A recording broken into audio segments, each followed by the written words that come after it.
And let's get rockin'. Shirley, I'm making you the hostess with the mostest. You're the most glam here. And welcome to our Sunday Night Beauty session. We are going to be talking all about the home facial. A home facial is like one of my most favorite things to do. And it kind of goes back, especially now with, it's really hard to get beauty treatments these days. And 80% of the condition of our skin actually falls back on what we do at home every single day. And that's pretty major. Like that's a big deal. And so much of the time, we want to try a new product or go get a treatment and have a whole new face. And there are some treatments that are really, really powerful treatments, but there is no substitute, no matter what you do with professional treatments, there's no substitute for a solid home care routine and a really great home facial routine done like once a month, every other week, once a week, whatever it is for you will really make a big, big difference. So raise your hand if you like regularly give yourself kind of like a home facial, whether it be a mini facial or whatever, like something regularly that is more than like your standard beauty routine. Show of hands, you can drop it in the comments if you want. I do. I do. I've never had a facial. And so, I mean, I exfoliate with skin polish a couple times a week. Does that count? That helps. Okay, so that's a great question. Raise your hand if you've never had a facial from an esthetician. Me. Okay, that was a great point, Marlena. Okay, that is a great point. So what I'm going to do is we are going to go through the basic steps of a facial. If you are going to get a facial and how you can implement that at home with different products, and we actually might make a fun moisturizing mask as well. And I'll show you some tips and tricks for things. How does that sound? I think it sounds great. Awesome. Good. All right. So first things first is supplies. I have so much stuff around me. It's amazing. But it's really important before you start your home mini facial situation to make sure you have all of your stuff with you. So I've got my cleansers, I've got some masks, I got my moisturizers, clean towels. So this is kind of one of my tricks. I buy salon towels on Amazon, and that is what I use in my kit, but it's actually one of the things I use for me. And I use a clean towel every single time I wash my face and dry my face. It's just, I live with all boys. So if I have a towel in that bathroom, who knows what happened throughout the day. And so for me, it's just one thing, like if I go through and I wash my face and do whatever, like I always grab a fresh towel every single day. And then I make the boys use that. And that's what we like. I use it first, then you all can have it. Thank you very much. But especially when you're doing more of a treatment, more of like a home facial routine. So when I talk about that, it's like, we're going to be paying more attention to every step. We're going to making sure our face is super clean. We're going to focus on exfoliating and maybe some other treatments and doing a little bit more than we normally would. So clean towels on hand are great and they feel amazing and it's awesome sauce. So first thing when you go to get a facial is there will be a consultation. And you chat with your esthetician or whoever's doing the treatment about like, what are your goals? Like, let's talk about what you do for your skincare. And these are kind of things we can check in with ourselves. Like, how am I doing? Am I washing my face every night? Or am I maybe like not doing the best at that? Like, what concerns do I have? Like, what do I want this to do? And that's how you know what products to grab, or if you're like, hey, I've been battling breakouts or skin issues from wearing a mask all the time. Do I have the proper products to maybe do something about that? Like, it's kind of like your check-in moment. And then we get to our first official step, which is cleansing. And this can be fun because I'm going to be doing all the stuff sitting at my desk and it could be a total shenanigan. But cleansing involves kind of the pre-cleanse or the first cleanse. Like we want to remove our makeup. We want to remove like pollution and dirt and all of those things. So even, and this is why I'm so passionate about really just trying to get people to wash their face every night, is because not everyone wears makeup, but everyone has skin. And there are so many things environmentally that will actually settle on our skin. You know, pollution amplifies the effects of UV on the skin. You know, as oil builds up and things cling to that as we touch our face, all of that stuff, like a cleanse is really, really important. So one of the best things to add to an arsenal and utilize is an amazing makeup remover. And this is back in stock and it saved my life because I was getting real low on this. Or plus and an oil cleanser. So typically when I was in aesthetic school, we always did a pre-cleanse with an oil. And so sometimes we would just use a makeup remover on the eye area. And then we would go in with an oil to do an oil cleanse because oils are super duper effective at removing makeup and dirt and pollution and all of the gucky things that want to settle on our skin. And it's like a really important way to prep. So let me show you one of my tricks that I learned because, you know, I've lived, you know, gone on motorhome trips and all sorts of things. One of the things I love about an oil cleanser, and I actually have one client in particular who loves this because she's like, I hate hanging over a sink and I hate having water run down my arms and all of that. And an oil cleanser is really awesome because you can actually just massage it on and use a damp towel on the face. So what I'm going to do, I'm going to get my towel. I have my mini fridge here that's normally my skincare fridge. However, you can make it warm. So I'm trying to use it as a towel warmer and we're going to see how well this works out. Now, who has seen, it's working great. Who has seen these too? These are kind of those special, can you guys see the steam? It's steaming. Makeup, there's a bunch of these like makeup remover cloths you can get that you just use water and they're a special type of fiber that are supposed to be amazing at removing makeup. They're a really great option, but they are not ever a substitute for a full like pre-cleanse, taking all your stuff off. And whenever I see people use these, I see them like scrubbing at their face. So what I'm gonna take my oil cleanser and I'm gonna pump a little bit into my hands. And I don't have any eye makeup on, or I would remove my eye makeup and stuff. And I am going to actually press it on to dry skin.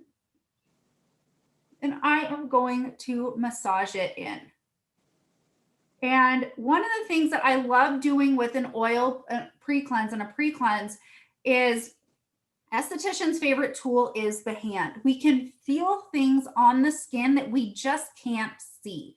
So when I'm doing a pre-cleanse, I'm really using my fingertips and I'm really like using them to feel what is going on with my skin texturally. We can feel areas where maybe we have additional dryness, additional skin built up. And when I'm doing a home facial, it's a really great time to really use products on the décolleté and the neck as well. And so I really like getting the oil down on my neck also. And down here a bit too, because from an esthetician standpoint, the face, the neck, and the chest are all what we actually consider the face. And so when you go get a facial, a lot of times they will be treating this whole area. And for me working in skincare for so long, I get so many questions about this area in particular and the aging that happens here and the sun damage that happens here, because we can, even if we do a great job at taking care of our face, sometimes we don't do the best job taking care of this area here too. Oh, I forgot to put on my cute little headband. Gasp. My little headband. Maybe I'll do that after I get this off. So I'm gonna massage this in. And I'm gonna feel like we can get a lot of dead skin here. The bottom part of my nose is so dry all of the time because when we're like scrubbing, you know, this is a little floppy area. It's hard. So getting some oil on there can actually really help loosen up that skin as well. And then I prefer to do a home facial when I know I need to wash my hair.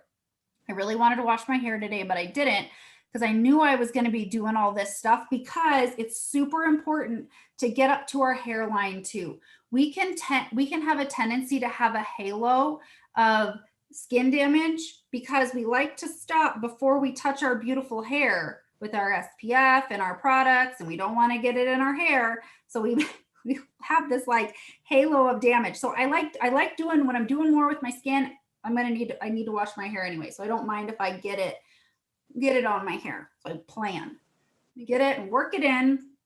Then I'm going to take my cute little towel that I just got. I haven't tried it yet. And I'm going to wipe this off to remove that product. And that's why an oil can be so great too, an oil cleanser, because you don't necessarily have to be hanging over a sink with water running down your arms to do this.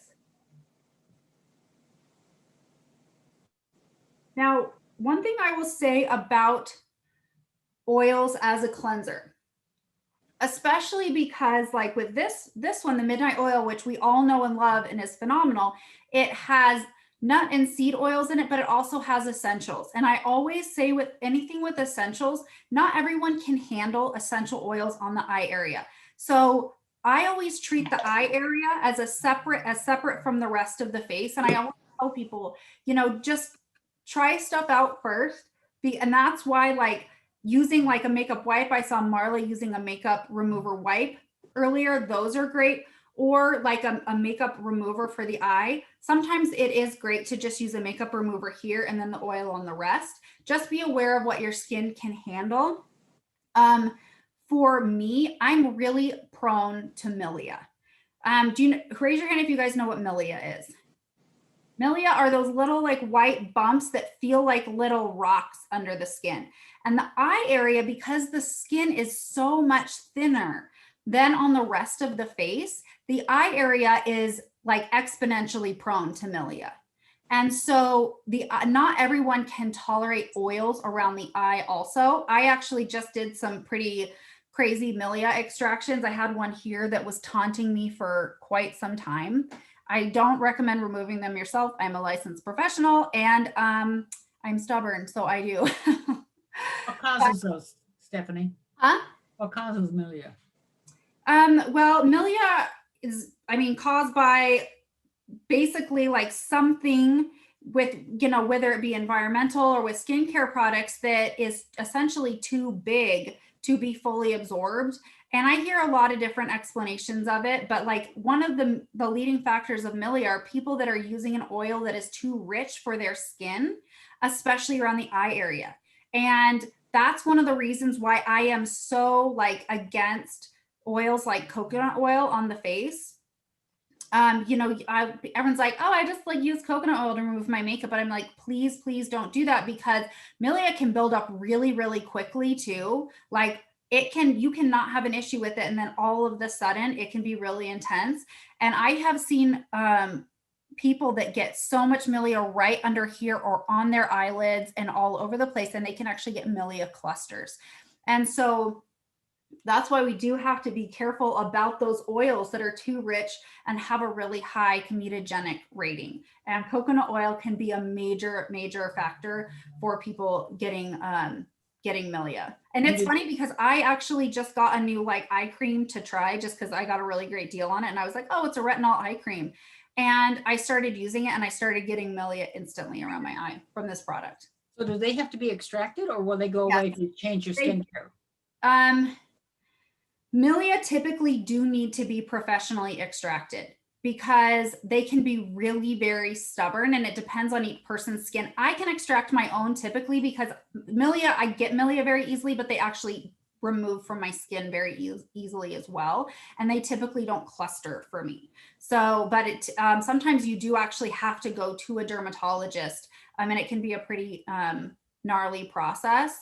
And another challenge with milia is that there are times around the eye area where the process to remove the milia will break a capillary. So the milia is gone, but then you end up with a broken capillary where it was.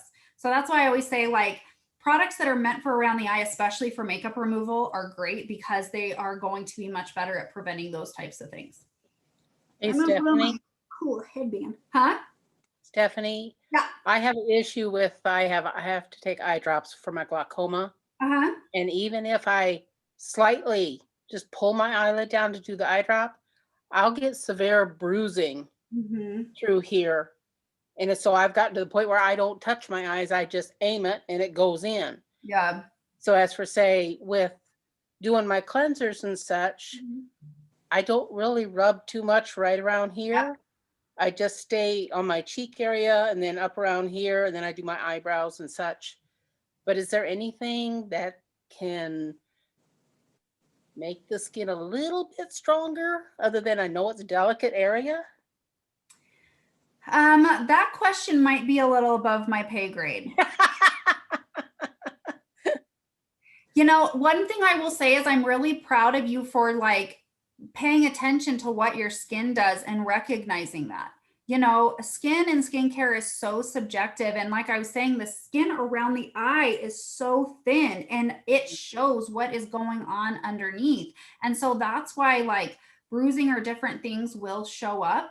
And I don't know if that is something that would be like nutritional or anything like that. I've never heard of anything like topical that would do something like that. I would just say like pay attention and know your skin. And in reality, do you wear eye makeup? No, I Yeah, so avoid it like the if you're not plague. wearing eye makeup, that's not nearly as big of a concern. No, the only thing I wear trying for to- say you're not makeup trying to is my run- eyebrows. I do the light tinted brown for my eyebrows. Mhm. That's it for my eyes. I would say depending on how sensitive it is, like potentially like something swept on like a cotton pad really lightly if you felt like the skin needed to be cleansed. But if you feel like it bruises, I would just say if you feel like the skin is healthy, just keep doing what you're doing and don't push it. Okay, I understand. I wish I could have a better answer for you, but I know my own limitations of what I should make recommendations on or whatever. Sure, no problem. No. So that was our first cleanse. My skin feels like it definitely feels like I have that first layer off. And I know we have had conversations a couple weeks ago, like we talked about skin oils. A lot of you just use midnight oil at night. And that's all you use when you do your normal routine. When I am doing when I do a double cleanse, but when I'm doing a facial, I do like doing a double cleanse. I will leave that up to you all what you want to do. For a second cleanse, I'm gonna grab another little towel. And one thing that you can do is if you are doing a home facial is steam is really great, but you can actually just take a warm steamy towel. A crock pot set on low with your towels rolled up in it can be a really great option to steam some towels.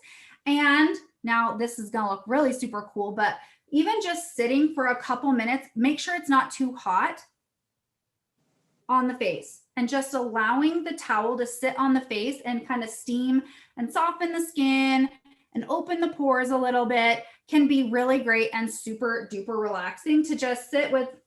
And this little fridge has done a great job making my towels all nice and steamy. I'll tell you that much. I'm really impressed with it. I'm just going to press this for a minute and I want my skin to be nice and damp. I could even just sit here and let it steam me just a little bit. Now my skin, do you see I got really pink from that? That's what my skin does. My skin really likes to be reactive when I touch it. And when it gets warm, I get all nice and pink. And notice I'm pressing, I'm not rubbing. I just want to warm the skin.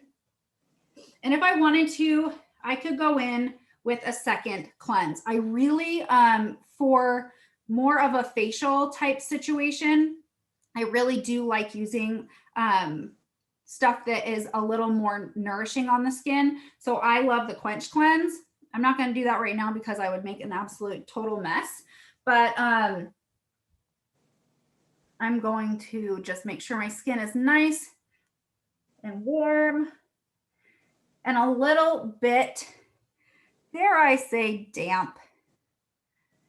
Now we're going to do a little additional skin analysis. So that would be the next thing. After we cleanse and do all of that, and the skin is really nice and clean, your esthetician would look at you under a magnifying glass and continue to feel the skin. But this is where we sit and we look at our skin. Magnifying mirror can be great as long as we're kind to ourselves, and just be like, okay, how's my skin doing? Are there areas that are more dry? Does my skin look dehydrated? One of the great ways to tell if your skin is actually dehydrated is you get really close and you do these little presses on your skin. There's a difference between something that is like a fine line and wrinkle and something that is like those paper thin lines that we get when our skin is superficially dehydrated. And so we can kind of start moving our skin and seeing, does it look dehydrated when I raise my eyebrows? You know, I'm not concerned about these. I'm concerned about everything in between that might show those more fine lines that are signs of dehydration. I'm going to feel around my nose. I can feel right through here.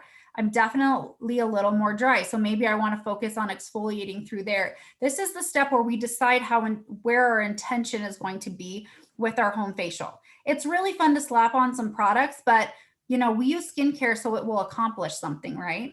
What do we want this stuff to do? So if we take a minute to actually analyze our skin, you're gonna get more bang for your buck, essentially. Like, does our neck feel like it needs to be exfoliated? How often do you guys exfoliate your neck? You know, like sometimes I, you know, get certain areas of my face great. And then I'm like, wow, this area through here could use a little love and a little extra exfoliation. And then just feel if, you know, if you are dealing with any breakouts or maskne or whatever it is, like where do we want to put our intention with the steps to treat our skin throughout this process? And so again, like we look and we touch and we feel and we see what the heck our skin needs today. And then we go into the exfoliation step. If you feel like you need to like steam your skin anymore or sit with a towel on your face for like 5 minutes, that can be great. Again, you don't want it too hot, because here is my like disclaimer. I will do things in like a home facial to get my skin into a certain state, like softening with like the heat and the steam and all that I don't do on a daily basis, because hot water actually dehydrates your skin and will ultimately dry it out. So I love the hottest shower on the planet. I love really hot water, but hot water will dry out your skin head to toe. And so I will use like a hot towel or more steam sometimes when I'm doing a facial, which is occasional. But I won't do that every single day when I'm washing my face and with my skincare routine, because that would dry my skin out long term.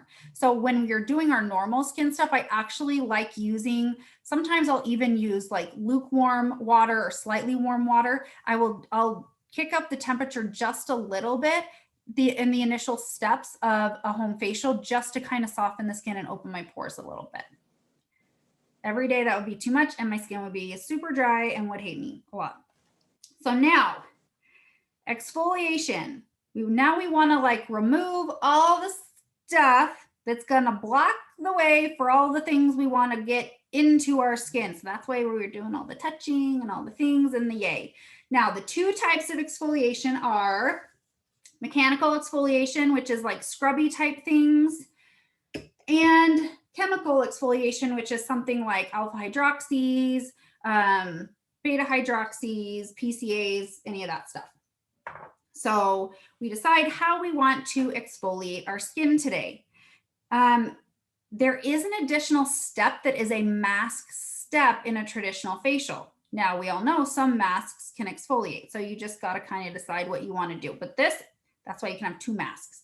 So tonight we shall skin polish. I will say you are not allowed to do a double exfoliation. A double exfoliation is where you are scrubbing and using chemical exfoliants. That will kick the butt, that will kick your skin's butt. We don't want to do that. So here's what I love about skin polish. Skin polish is the must-have, difference-making, super happy, fun time product that everyone needs. And the second you use it, you're gonna feel like $1,000,000. Now, this has little jojoba beads in it and some awesome enzymes and oils and things that will soften the skin. What I love about this is one of the reasons why dermatologists and a lot of estheticians are very anti scrubs and mechanical exfoliants is people really like to scrub their face. They're like, this feels good and it's going to be fresh and clean afterwards. But most people just scrub way too aggressively. And this skin polish is so nice because those jojoba beads are spherical. And so they're not like some of those that have like crushed shells in them and things that are jagged that will actually tear the skin. And so if you just massage this on, it's going to do, it's like, I don't know how someone could like over scrub their face with this. I really don't. And so it's just kind of this nice balance. We scrub it on. And again, we focus on the areas that maybe we felt we had a little extra skin buildup. And I like to, remember, get up to your hairline, get up to those areas that maybe we have been neglecting. Don't be afraid to get it all up in your hair. That part of your face wants some love too. And then let's work it on our neck. When we are working on our neck, be real super careful that we're not pressing too hard. And one of the funny story, one of the ways I learned to appreciate a good neck exfoliation was when I was pregnant with my first, and I don't know if you can see these, I have scars here on my neck where I had a central line put in because I couldn't eat anything, keep anything down, and almost died. And so I needed a central line to feed me. And because that was in, I had like really interesting showering methods and washing my hair and hanging over the sink and everything. And then after some months of having a central line in, my neck turned a funny color because I was like, I have not been cleansing a certain part of my neck to avoid my central line. And it needed to, and it's so much dead skin built up. And ever since then, I have really appreciated a properly exfoliated neck. So once you kind of work that in, you move it around, you let it sit and be super duper happy. So the reason it's so important to do, even just like if you want to use a scrub, like after we cleanse, you can get that scrub on. It's so important to get those superficial layers of skin off. So whatever we want to utilize later can really effectively penetrate. I really love doing a weekly kind of mini home facial. It doesn't have to be long and involved, but what I consider a mini facial is something where I'm making sure I do a really thorough cleansing step.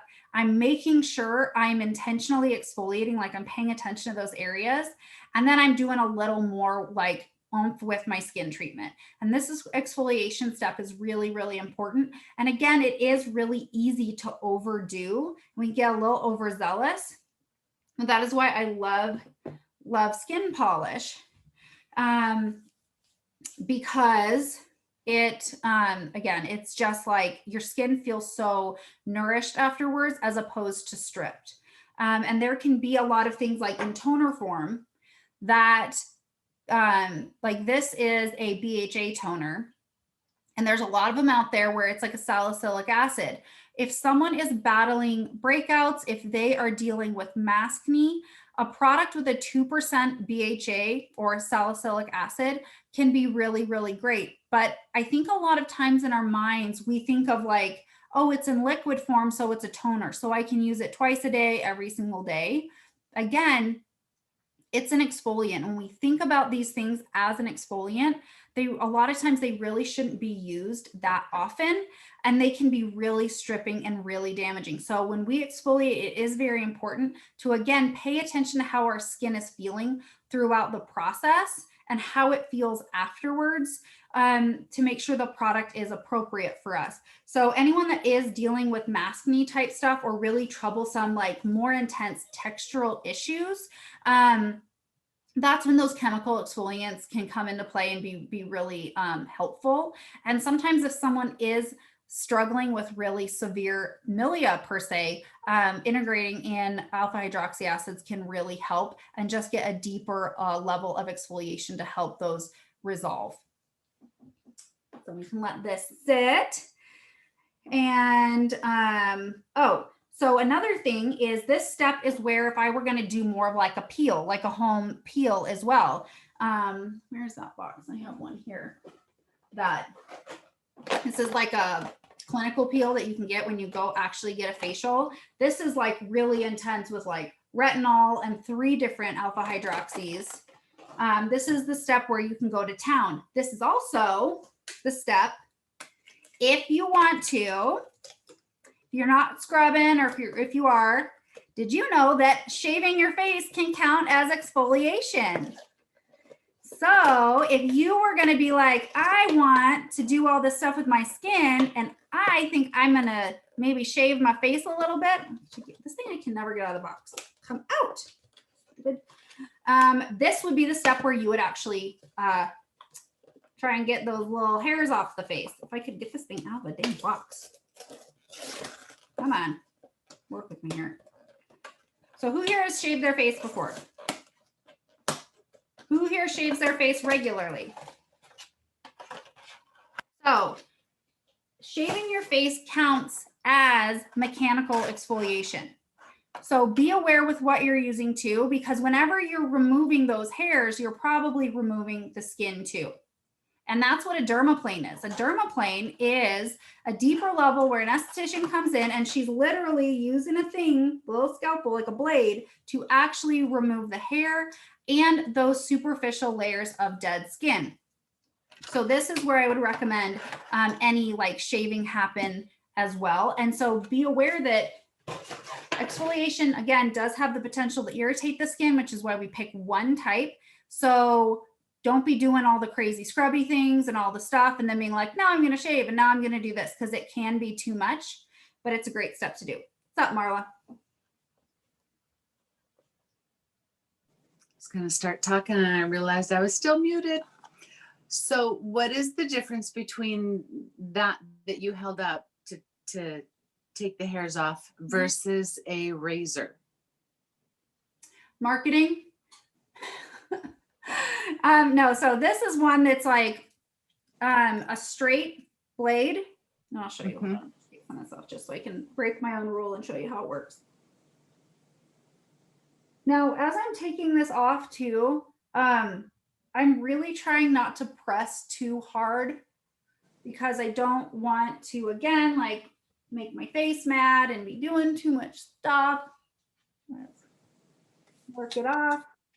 I can sometimes maybe massage around my nose a little bit where I do get built up skin.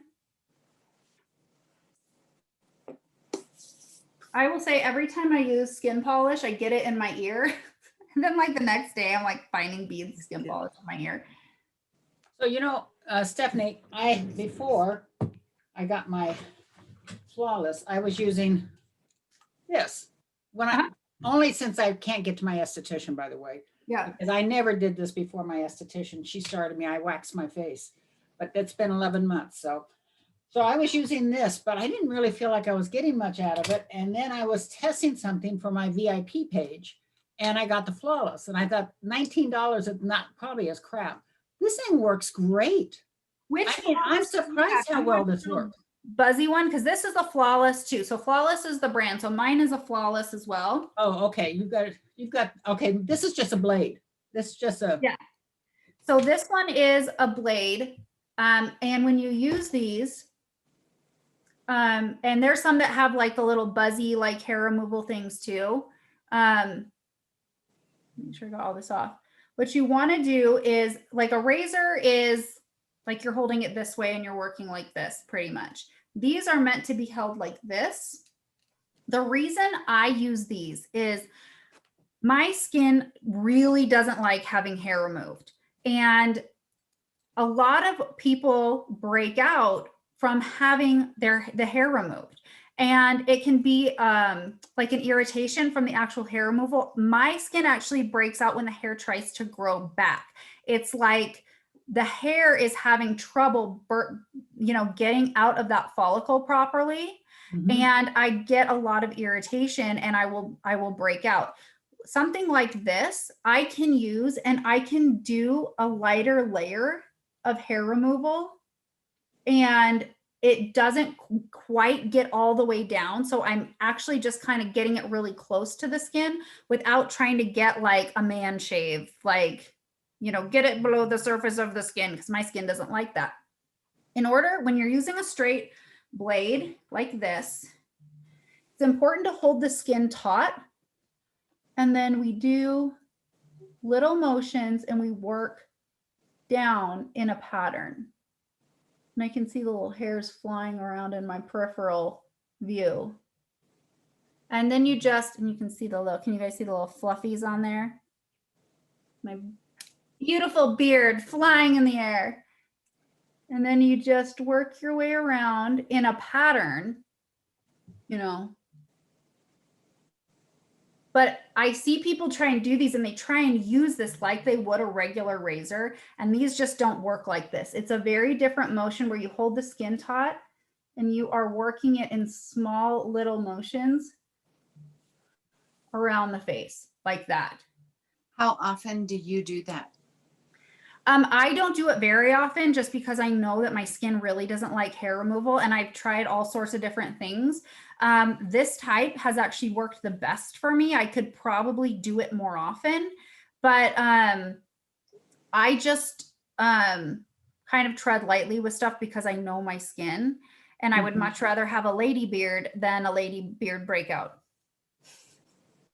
So I'm like, I can either have the facial hair or a breakout where the facial hair was. So,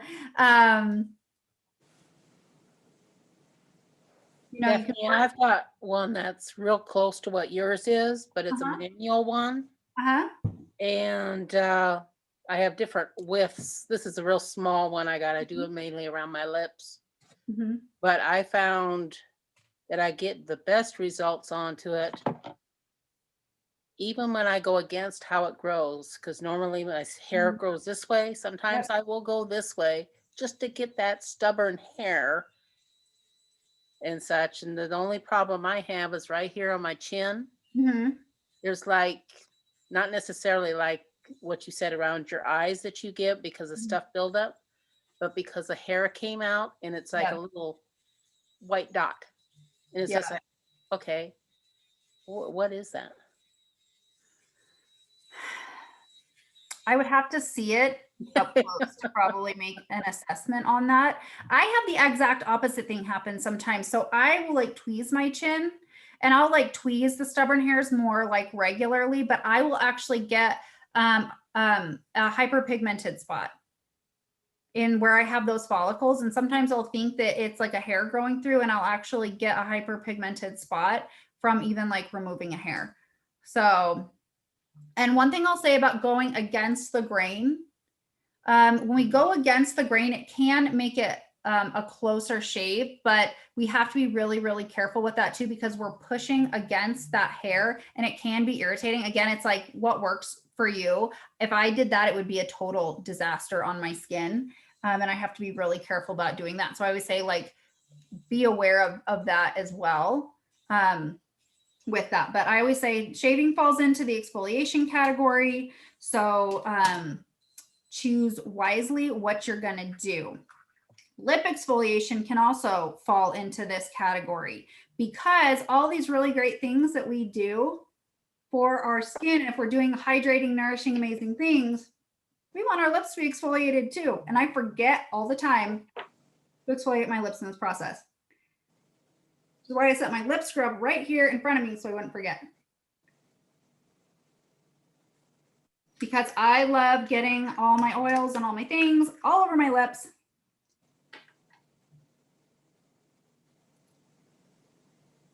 Do a quick little scrub. I love this so much. So when you use your lip scrub, if you've done it and it is feeling like your lips are almost not to the point of being feeling like they're on fire, but they feel very, very abrased. Mhm. Did I do it too much? Probably. You know what you can do? Put it on and just do this Okay. and use your lips. So, because it's going to be really hard to press too hard. Lips can go from super dry and chapped to like paining and like, you can have like one piece of skin that's bugging you and then it comes off and then you got a bleeding lip. It's, you don't have a lot of leeway there with what you can do. So if you feel like you're doing too much, because that feels good and it's yummy and it's great, just put some on and do that. And it's, if you have areas that are more sensitive to exfoliation, like, is it better to do one exfoliation a week, or is it better to do a light little bit more frequently and just find what works for you? I'm always like, start with less, start with simpler things and build your way up. One of the things that really will rock people's whole world in skin is that they try and integrate exfoliating steps and ingredients at way too high a level, way too quickly, and it just totally throws off the skin barrier. And it's totally crazy. And over exfoliated skin too cannot heal properly. It's going to be more inflamed. Or it will just throw our barrier off whack. So I always like to just do maybe little bits more frequently than trying to, do so much at one time. But I yeah. would say, Stephanie, when my acne was at its worst, that's exactly what I was doing. Was over exfoliating, doing it too often, too abrasive, too many things at one time. Yeah.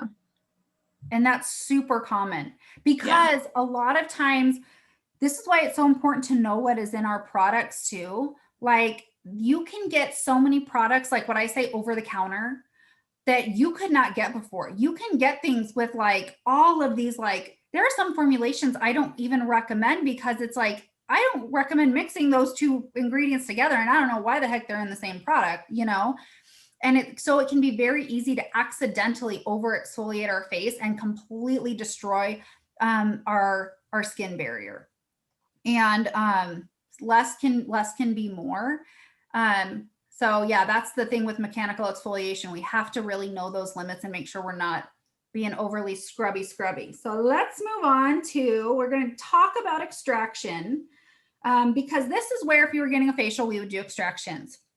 I'm going to teach you something I don't normally teach, and I'm going to teach you how to do a proper extraction at home if you absolutely need to do this. Because I live with a teenager who will not, that my rule is you don't pick at your face. And I live with a kid who will not listen to his mama, and he's always picking at his face. So what I did is I taught him how to do proper extractions. And now I have a 15-year-old son who actually does the most beautiful extraction. And I'm just so proud. So, because now we've removed all of those extra layers. And so stuff is going to want to remove from the skin more easily. I'm going to show you my torture device set here. These are my torture tools. You are not allowed to use these.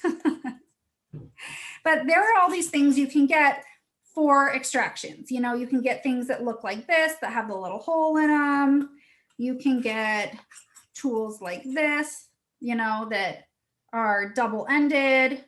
And there is a lot of, I don't want to say controversy, but different theories of practice in skin. And some people still think those tools are great. I think there's a place for them for things that are more difficult if you are trained to use them. But skin marks very easily. Like Marlena was saying, she has things where if she just touches it, she can bruise. I had a broken capillary on my eye for a really long time from getting an extraction in a facial. It's very, very easy to damage and mark the skin, and tools will absolutely do that. And one of the things that I've gotten questions about is how people trying to repair their skin from the damage that they did when they, had breakouts, and maybe they were picking at their face or all sorts of things, because breakouts alone can scar the skin even when we're not picking at it. So here's what I say. You have to know when the skin, if something needs to come out or if it's driving you absolutely crazy.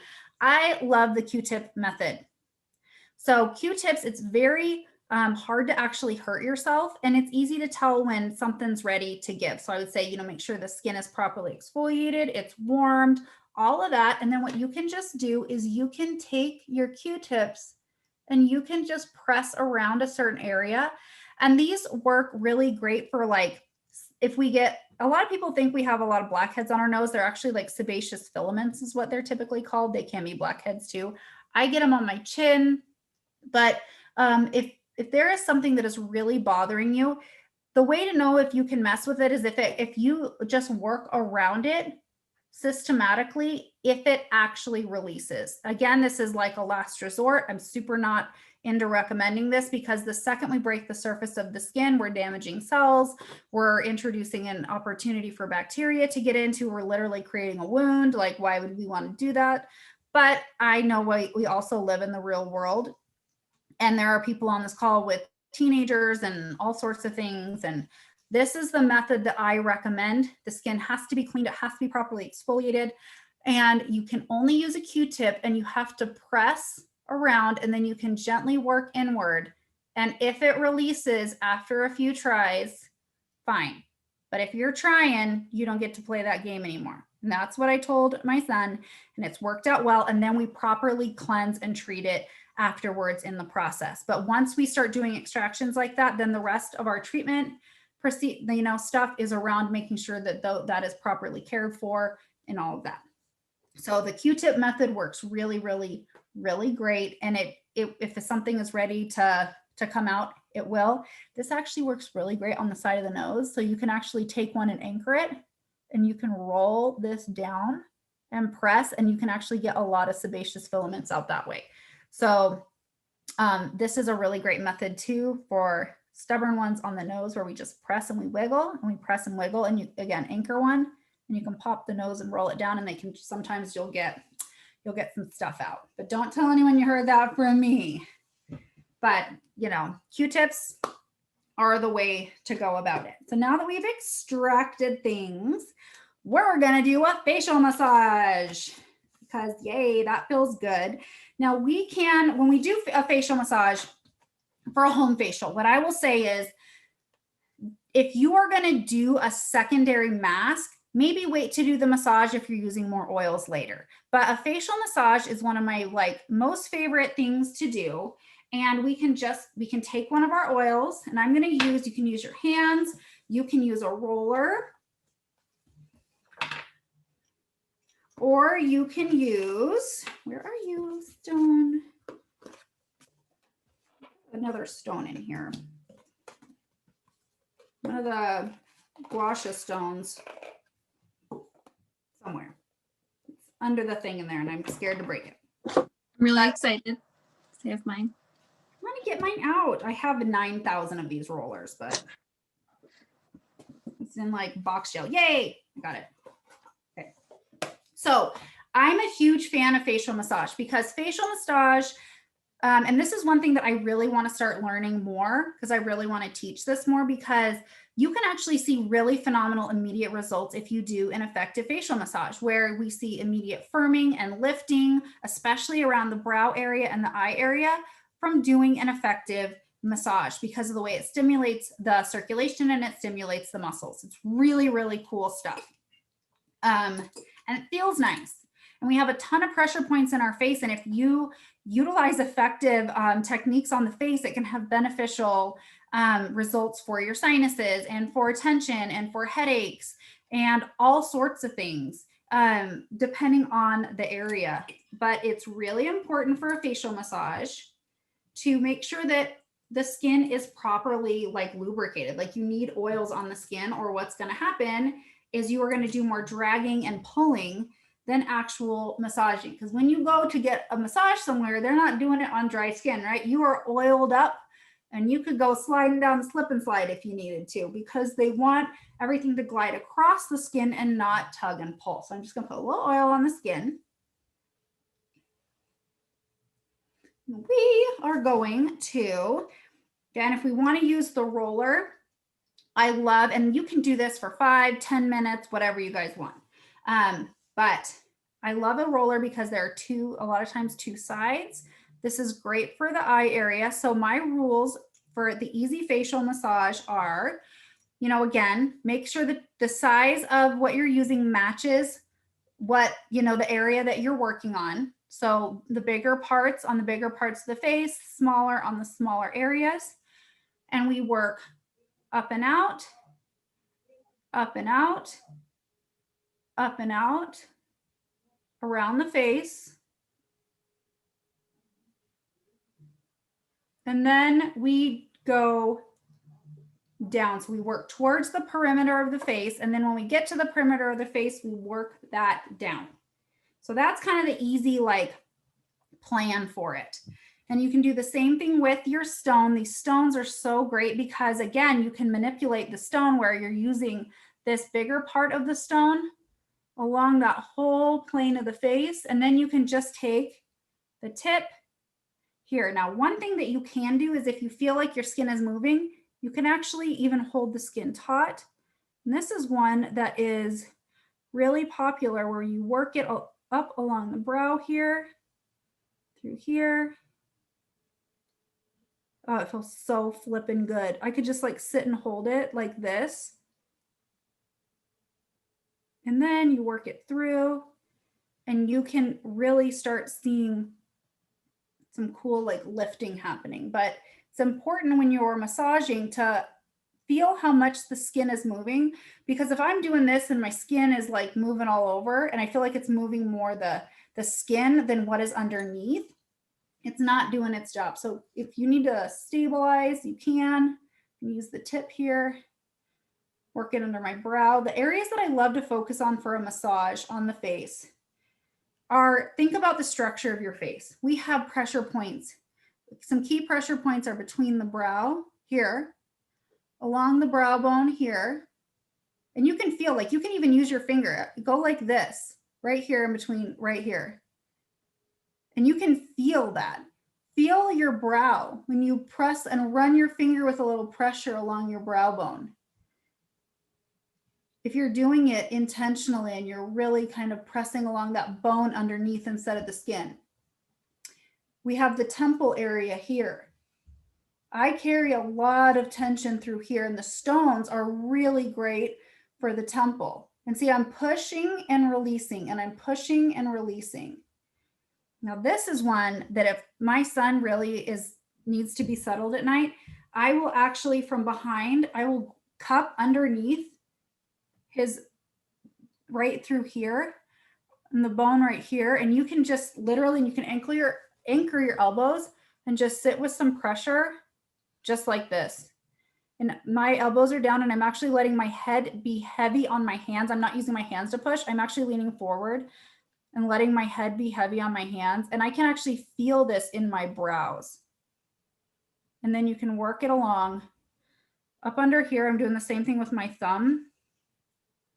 And I'm letting my head be the weight. I could like fall asleep doing this literally. And it feels so flipping good. And then the final one that is amazing to use your hands are the jaw pulls. So jaw pulls, if you are feeling stressed out, but when you're doing a facial, jaw pulls. And I'm getting my thumb underneath here and I'm using my top knuckle along. And this really helps with lymphatic drainage. So all of this that we're doing is we are stimulating proper circulation, but also proper lymphatic drainage, along with stimulating and working those muscles. But this really feels so good and it's really powerful, especially if someone deals with hormonal breakouts, because hormonal breakouts typically happen through here. And so I'm really a big fan too, if someone is battling mask knee, to make sure that they're having proper lymphatic drainage. So drink a bunch of water beforehand and work, remember, through the center of the face out, and then from here down, and you can even work down the neck like this, and then away from the heart like this. And that's why these stones are so great, is because you can just manipulate, you know, what part of the body and the part of the stone that you're using. Like this part, I love this on this one. Not all my stones have this. This is really great because this fits my face and the bones, I can actually work this stone along my cheekbone and along my jaw because of those grooves. But a facial massage really, really does a lot to stimulate circulation. You can have like a phenomenal glow. It just feels so good. But if you don't have anything like the hands, it's the same thing. And afterwards, this motion feels so good. But it's hard because like there are little things that I like to do if I were working on someone else that you can do from this angle that are harder to do. But this little tippy taps to finish feel amazing. So is a stone, or does it, is there different types of stones? So you can just look gua sha. It's GUA, and then there's a space SHA. I'm there. Got it. Gua sha.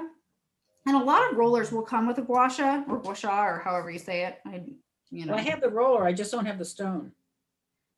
I mean, you can get them on Amazon for a pretty great deal. Now, who wants to see what Where I'm I am. I'm I'm actually ordering one. Where did I put that? I have a roller here somewhere that I am giving away tonight, and it's here in the midst of the madness, but it's actually a stainless steel roller that you can put in the fridge and have a nice cooling sensation as well. And so those are another one that are really great, are the stainless steel ones, because you can actually keep those effectively like in the fridge and then use them, and they're amazing too. So that's a whole other fun element.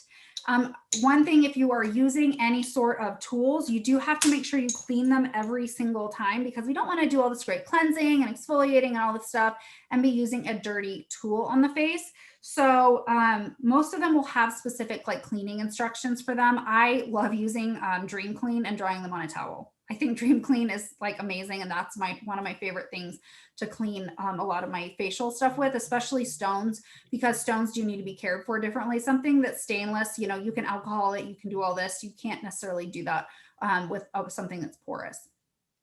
So moving on to, this is the step now that we have cleansed and we have exfoliated, we potentially extracted. Christy, I use the Dream Clean typically. Another great option, these sprays, the Dirty Work sprays, are great to just spray something down. I also do love the wipes, but when I use stones, I use Dream Clean and water, and I make sure I clean them well and I lay them on a towel. And I think that that's a phenomenal option. So I'm gonna fix my headband because I'm looking like a silly goose. And now we are going to, if we want to do an additional mask, if we want to do something that is an additional treatment, like this is where Mask of Zen would come in, a clay mask, a charcoal. One thing that's actually really cool with these, and this is the mini, these charcoal tea tree, they can actually be used as a mini mask, and you can get them wet and put a thicker layer on and let it set like a charcoal mask. You can actually make, and what I'm going to do right now is make a temporary, like a hydrating mask. And I'm going to show you a fun way to do this. If you feel like you don't have a nourishing hydrating mask, you can make one by beefing up a moisturizer. Now I'm going to make a 40 Cure Cream mask. Who thinks that sounds like the best thing ever? So I'm going to take 40 Cure Cream and a little spatula, and I am going to just take a little bit of this, and I'm going to put it in. I love little cooking ramekins. I do use these for my skincare stuff all the time. And I'm going to take a little bit of this in here, and I'm going to make a cocktail. And I'm going to take some Midnight Oil Serum, and I'm almost out and I need mine to come. And I'm going to drippy drop my Midnight Oil Serum in there. And I'm going to take my One Drop Wonder, and I'm going to put that in there. And I might actually take a little bit of my Skin Therapy too, and I'm going to put some pumps of that in there because this has some hyaluronic acid in it as well, and I really love the pomegranate and oat. And I'm going to take this and I am going to mix it up. If you added salt and pepper, I would have gotten really worried about you. Listen, you never know. And then I'm going to take this and I am going to apply this like a temporary moisture mask. So what this is going to do is I'm not going to leave this on. This is not my moisturizer for the night. I'm making a temporary moisture mask. And I am going to pat this on and press it. Oh, it feels so good. And I'm going to let it set. So this is going to just bump up the hydration, which is the water content, and bump up the moisturization. And it feels good and it smells like heaven and it just feels great. So you So did 40 cure cream, you did. I did 40 cure cream, a little midnight oil serum, some one drop wonder, and some skin therapy. So I'm taking all of my favorite hydrate, heal, restore superstars. And one of the things I love about 40 cure cream is it is completely, in my opinion, appropriate for the face. Now, you don't have to do another mask here. You could be like, I exfoliated, that was my mask, that's fine. I'm just throwing this in there for fun. But again, like if you are using something like a mask of Zen, sometimes what I'll do if my skin, more sensitive, I'll exfoliate the day before and do my exfoliation the day before. And then the next day I'll do the mask of Zen because my skin was exfoliated the day before. When you are using a clay or charcoal, the intention of that is to pull stuff out of the skin, right? We want to pull excess oil and dirt and anything else out of the skin while we're maybe treating with some tea tree and whatnot. Same thing with like a hydrating mask. We want to have stuff push into the skin. If our skin's not properly exfoliated, it's not going to be able to do that. So think about that. And if someone is using Mask of Zen, it is important for them to have something in their routine that is regular exfoliation so it can properly work. I'm not saying everyone can do all these steps every single time. I just want to make sure you guys know what they are because we're having a super fun, happy time. Are you going to leave that on your face or do you take it No, off? I'm going to take it off. So I made this like a temporary moisture mask. So Okay. that's why I did this. And you can leave it on for 5 minutes. You can leave it on for 10 minutes. You can leave it on for 3. I'm just doing something that is like a temporary boost of hydration because I don't think we always think like we can mix these and we can make something too. Like you could, if you felt like you wanted to add some one drop wonder to your skin polish or any of these things, like we can make little cocktails, we can make some. Why would you take this off? What? Why? I just did what you did. Why would you take it off? Well, I put a lot on. So I put it on like a mask. I put a very, very heavy layer on. Someone in theory could leave it on. Me But too. I just wanted to show you how to make the mask. And so I am going Taking it off. You could leave it on and then you just can towel it off. Like I'm obviously taking it off faster than I would. It's crazy. So can you, once you mix that up, is it only a one-time thing or can you keep it for another time? You could mix it up and keep it for another time. It just Stick it in depends the on how fridge. much you do. Like you could do it in your hand. You could just put a little bit of all those things in your hand and That's then what I did. press it onto the skin and let it set. I also really love using the flat foundation brush. Mine's back there. And those are really great for like a really nourishing, rich mask application. That's the foundation brush you're talking about, right? Yep. Yeah, I was thinking about using it that way. And see how I put it on and I took off the excess, but you can still see that like awesome glow. And my skin just feels so great from doing that. I So rubbed now it in my hands too. And one of the reasons too, why I would maybe take that off just based on the step, because I did this as a mask step. I didn't do it as a finishing step. So I did this as an additional masking step in here, just because we're going through all the things. And I'm going to make a fun little PDF with all the steps. But I want to make sure if I have too much on, I can't put my water loving ingredients on. So this is when you would do your Eye serum. Now we want to get our Eye on. Mine is in the mail on the way, so I don't have it right here, but this is when we would do those aloe-based ingredients. This is where you would put your Sotox on, or any of those products that have humectants like aloe and hyaluronic acid and glycerin and all of those things. So this is now that we've done all those things, we are going to, if you have a toner, I'm just going to put some rose water spray on my face. Which is my fave. I love it. And then we would do our Eye, we would do Sotox, those types of things. We'd get those on. And then we would go with our more intense moisturizers and finish with the oil. If we did this during the day, then we'd finish with an SPF. But this is where now we would do like our traditional skincare steps. So I'm just gonna put, for me, based on, but here too is I'm just gonna see how my skin feels. So I'm gonna put my little more skin therapy on. Press, press, press. I have a tendency to kind of slap myself when I do facials. I'm going to just stimulate the skin and get it in there.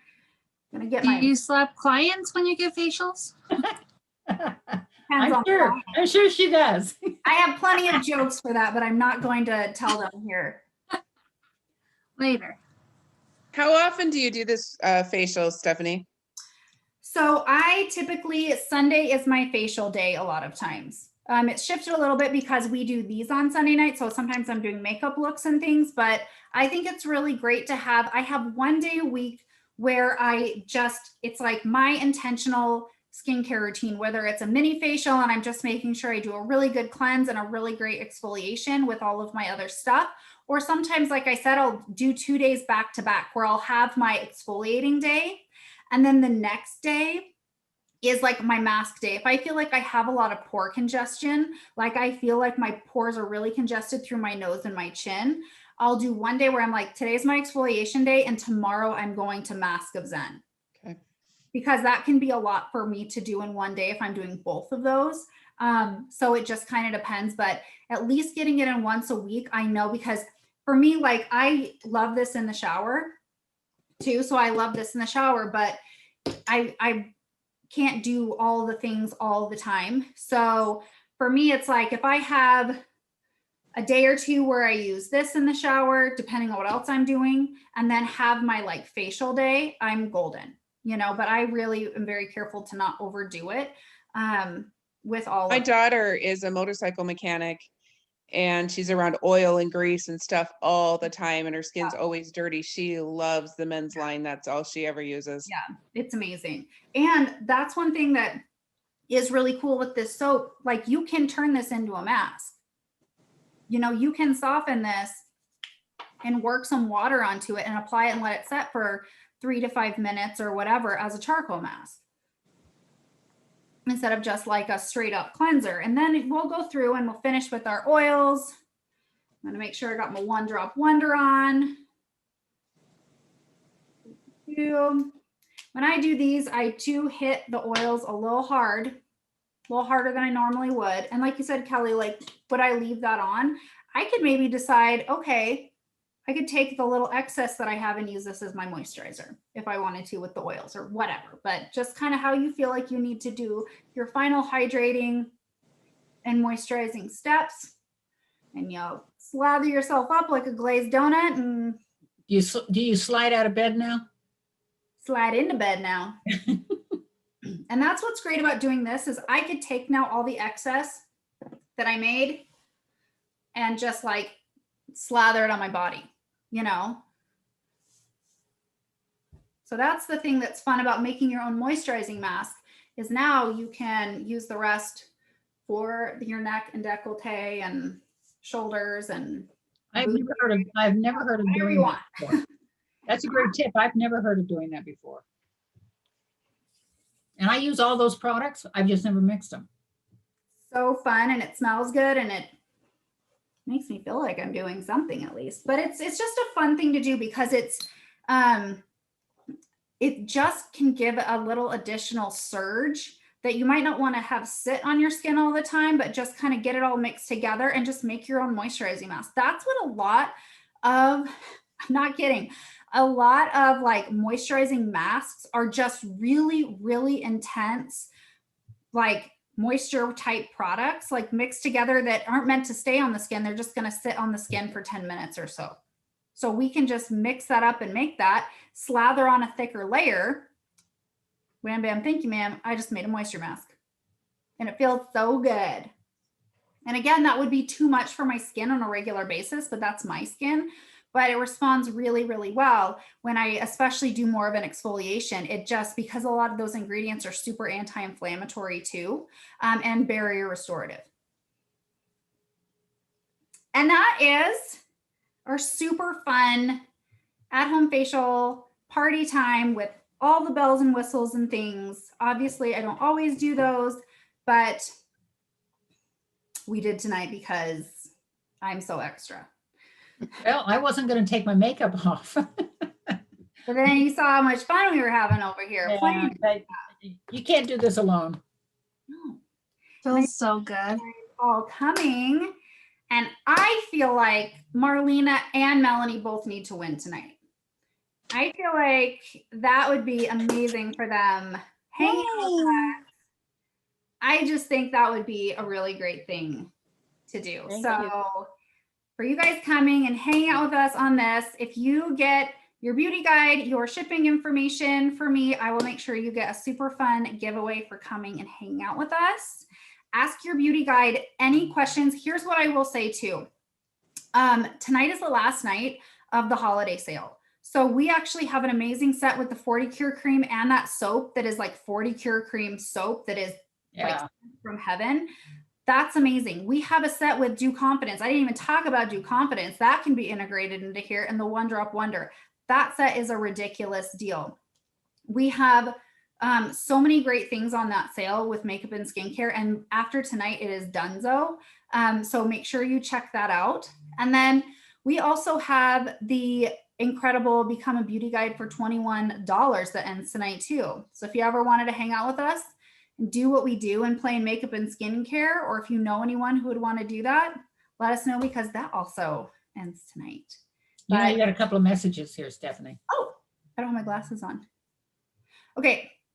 Midnight oil, okay to remove makeup. That depends on the person. Because it does have essential oils in it, I always say, just be aware. I don't have any issues with the oil itself. Marula is a little bit heavier. It has a comedogenic rating of 2, and it's richer, so it has a higher amount of oleic acid in it. But my thing with that is more the essentials. So a lot of people do use it around the eye area. It took me about 2 weeks before I could use it around my eye area. And I was testing with it and trying it out. But again, I'm allergic to everything and I'm super sensitive. So that's what I'll say about that. It's like a lot of people do, and it works great. Just not everyone can use essentials around the eye. You know? I do it all the time. Yeah. And that's just how skincare is. You know, there are some people that can't use essentials on their face at all, or, you know, whatever. Because we remember too, our skin is like a sponge. So where we place a product, it doesn't stay exactly where we put it. It absorbs and does this. And what was I using? I was playing in something new last night and I got it too close to my eye here, and I could literally like straight up feel it in places where I did not put it. It was spicy. And so just be aware of that too. And that's the thing with the eye area, is that it's a mucous membrane. And when we put something new with our eye closed, it's going to absorb and it's getting all over the place. So, but most people love it for their eyes, and I do. But does anyone have any final questions before we go to bed all donutted up? I have just one question for you, Stephanie, on when you don't essentially have an oil right at hand to do that massage, what else can you use? A more rich like moisturizer could work. It's just really important. So if I didn't have something on hand, I would focus more on the pressure points than I would like moving the hand across the skin, because we can still do so much, like I showed you with working those pressure points and things. And like, depending on how your skin feels, you know, but it is really important to make sure we're not dragging and pulling on the skin. So I would just say, find a moisturizer or something that gives the skin slip. 40 Cure Cream could work great, or just, you know, do the pressure points. Right around the sinus cavities, right? Yeah. Oh, this one's my favorite too. In here. But I Would have cream of the crop be good for that too? depends on the skin. Cream of the crop is great. It's just really, really rich and doesn't have quite as much slip. And so It just kind of depends on what you're doing and how it feels on the skin. That's cream of the crop's really shea heavy, and it can kind of grab. It doesn't always glide. Gotcha. But I've noticed I have one of, the 11s, the lines we get here. I have one that's gotten really exciting lately. And I have been focusing more on facial massage on that one spot. And I have seen a radical difference in the depth of it. So The mom wrinkle, the mom. The Death Valley. I call it Death this Valley. face, this one gets really excited. Yeah. But thank you so much, everyone, for coming and having a virtual facial party and playing in skincare and asking questions. I always love it when you all come and participate. It's always a blast. Next week, Erin Gobin, who is makeup artist extraordinaire, is going to be doing a hooded eye tutorial. She has hooded eyes herself. She's a phenomenal makeup artist. I love her to death. And so she's going to be teaching us all about makeup tips for hooded eyes. And I'm so excited about that too. So every week we have something fun, same time, same place, same link, same team, all the good stuff. So if anyone else has any questions, drop them. If not, you guys can have a great night and let me know how it goes trying your own facial at home. Thank you. Feels so good. Thanks, Stephanie. Thanks, Stephanie. Have a great night. Good night. Thanks, everybody. Okay to end? Go okay to end.